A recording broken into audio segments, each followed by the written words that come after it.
Bodi ya usajili wa wahandisi ERB leo Februari 6 mwaka 2026 imewaapisha wahandisi katika kanda ya Ziwa, hatua inayowatambua rasmi kuwa wahandisi wataalamu. Akizungumza na News Update Media, msajili msaidizi wa idara ya udhibiti ERB mhandisi Eric Nestori amesema bodi hiyo inalenga kuona wahandisi wa Kitanzania wakifanya kazi nje ya nchi kama ilivyo kwa mataifa mengine ikiwemo China. Hatua hiyo inalenga kuinua hadhi ya wahandisi wa Tanzania kimataifa na kuongeza mchango wao katika maendeleo ya sekta ya uhandisi. Tumeendesha zoezi la kuwapisha wahandisi wataalamu katika siku ya leo ya tarehe 6 mwezi wa pili, ambapo wahandisi zaidi ya 37 wameweza kuapa kwa ajili ya kutii na kutekeleza majukumu yao kwa kufuata sheria na kanuni za usajili wa uhandisi.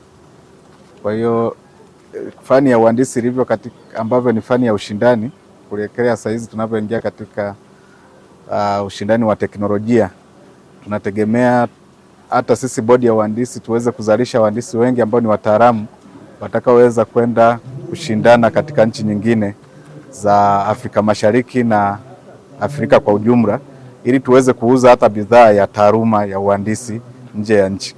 Waliko kuanza kuwa na bidhaa nyingine tunazo export kutoka Tanzania kwenda nje ya nchi, tutaanza kuexport bidhaa pia ya taaluma ya uhandisi, ambapo wahandisi wataweza kufanya kazi sehemu mbalimbali katika Jumuiya ya Afrika Mashariki na jumuiya za kikanda kama SADC na kwingineko. Itakuwa vizuri kwamba unapoenda katika nchi nyingine na unakutana na wahandisi wa Tanzania kama na sisi tunavyopokea wa China na watu wengine kutoka nchi nyingine kuja kufanya kazi hapa nchini kwetu, na sisi tutakuwa wengine wanatupokea kwenda kufanya kazi nchini kwao. Kwa majina naitwa mhandisi Wegesa Nicolaus Magige.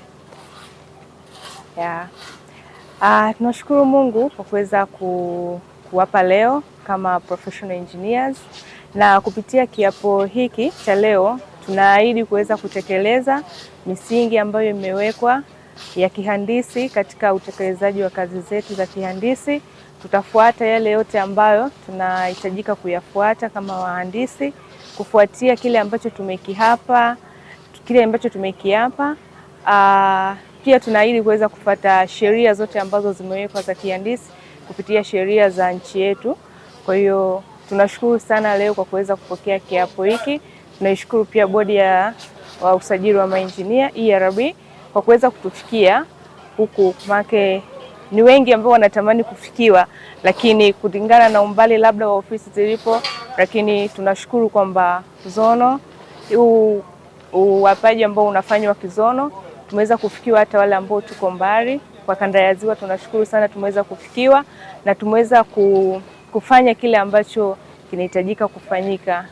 Tunashukuru sana. Kwa majina naitwa Engineer Jackson Malko Mipara.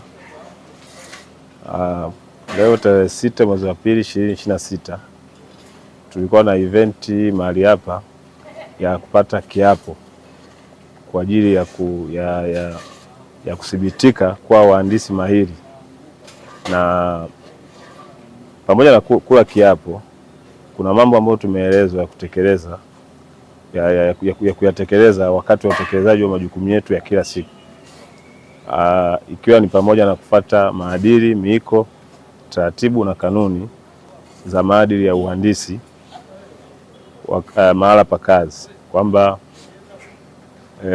kuna mambo ya kuepuka ambayo tumeelezwa, mfano kuepuka mambo ya conflict of interest. Ni mambo ambayo yanaweza yakasababisha ukafanya maamuzi ambayo yatakuwa ni hatari kwa jamii. Ni vitu vingi vimeweza kuelezwa. Kwa hiyo tunapoanza sasa safari yetu mpya kufanya kazi chini ya uhandisi mahiri, ni kwamba inatakiwa tutekeleze yale yote ambayo tumeelezwa, ambayo yako chini ya kifungu kile cha sheria ya ERB ya usajili wa wahandisi.